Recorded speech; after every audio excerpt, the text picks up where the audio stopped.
I was fortunate enough to have a job that allowed me to travel a lot in my late 20s and early 30s. I would usually only spend a couple of days in one location for work, so I was limited in how much I could actually do when I was staying somewhere nice. But I had a job out in Pennsylvania for a week and ended up finishing a day early, which meant I still had to stay there for an extra day before my flight. Since I never got to get out much, I figured I should use this time to my advantage and do something fun. I decided on a long trail that went through some of the pretty forests and trees there. I've always really enjoyed nature, but I felt like my job forced me to be inside buildings or planes all the time, so this was a good chance for me to enjoy the nice weather and scenery. I woke up early but realized I had to go to the store to buy some hiking clothes, as I hadn't packed any with me. The trail was about an hour away from my hotel, and I ended up getting there just before 12 p.m. It didn't look like anyone else was there, which I was pretty happy about. When I looked up the trail online, it said it would take about 6 hours there and back, so this was pretty much an all-day thing. I had a little backpack with a water bottle and some snacks, so I brought that and started making my way down the path. The first hour was really nice. Just being alone on a path between the trees was really peaceful and a nice way to get some relief from my stressful work life.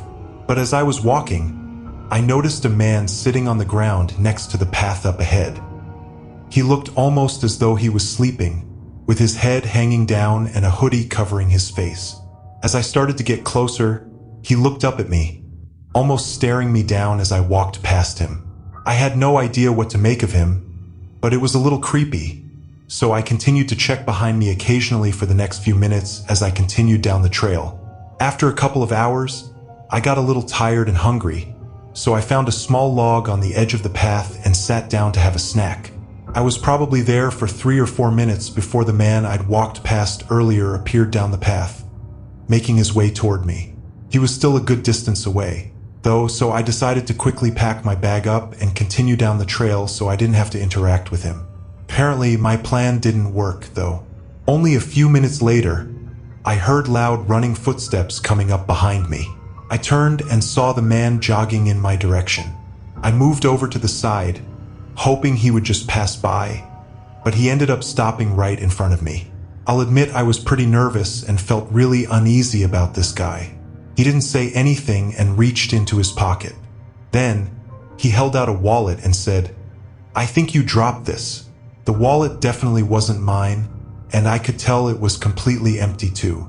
I told him that he must be mistaken and that I didn't bring my wallet with me. He responded, telling me that he knew this was my wallet and that I needed to take it back. I honestly didn't know what to do or say, but I could see in his eyes that he was getting mad. I was pretty sure this guy was trying to do some weird trick in order to rob me or something, but I didn't know what other options I had other than to just listen to the guy. So I just said, "Okay," and picked up the wallet from his hand. Then he looked me in the eyes, smiled, and said, "You're welcome." He then began making his way down the trail. I stood there for a minute, processing the interaction I just had. Then I held out the wallet and looked at it more closely. It was one of those typical brown folding wallets and looked pretty worn and old. I opened it up and checked every pocket in it, but there wasn't a single thing inside. I was so confused.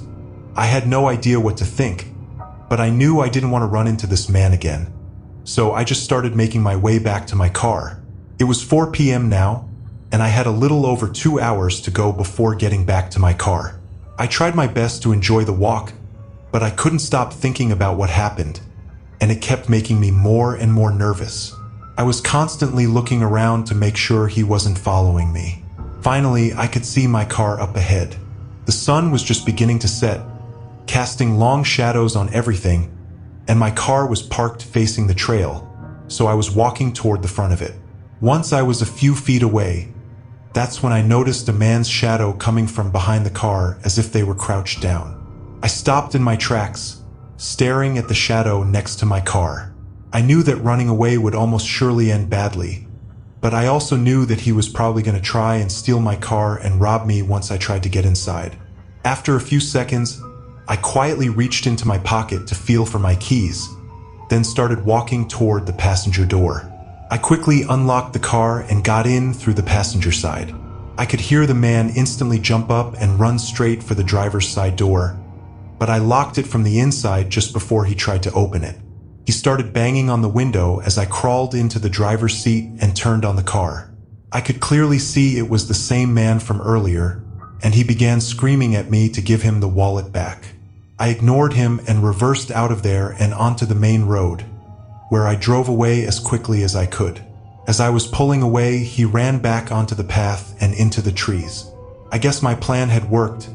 Assuming it threw him off by knocking to the driver's side door and gave me time to get in and lock it. There was a police station I remembered seeing on the way, so I stopped there and went inside to report the man and give them the wallet. Then I headed back to the hotel. I called one of my friends to tell them about it that night, as it was just such a crazy situation. It's pretty obvious he was either trying to rob me or steal my car, but I find myself still questioning what the purpose of the wallet was, as it didn't seem to have any real significance. Anyways, I'm just happy that I was able to make it out safely and without losing anything. I always carry a small pocket knife with me whenever I go for walks now, as you never know what crazy situations you can find yourself in.